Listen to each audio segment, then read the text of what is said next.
दिखती है जिस तरह से। ঈদের দিনে মেকআপ দিয়ে একই চেহারা দেখালে অবিশ্বাস মুখের ফেস। বিস্তারিত জানতে ভিডিওটি না টেনে দেখতে থাকুন। तेरी नजरें मुझे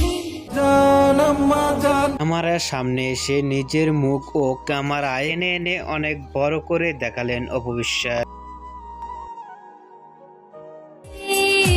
मुझे मैं खुद को छुपाऊं रखबो बाबू। অপবিশ্বাসকে অনেকটাই সুন্দর লাগছে মেকআপে। এরকম রূপে কখনো দেখা দেননি চিত্রনায়িকা অপবিশ্বাস। ভিডিওটি সোশ্যাল মিডিয়ায় মুহূর্তের মধ্যেই ভাইরাল হয়ে পড়ছে নেট দুনিয়ায়। मैं खुद को छुपाऊंगा। অপবিশ্বাসের এরকম মুখে মেকআপ দেওয়ানো দেখে আপনাদের কি মন্তব্য নিচে কমেন্ট বক্সে জানিয়ে দিন। নিত্য নতুন ভিডিও পেতে চ্যানেলটি সাবস্ক্রাইব করে পাশে থাকা বেলটি বাজিয়ে দিন। পুরো ভিডিওটি দেখার জন্য অসংখ্য ধন্যবাদ।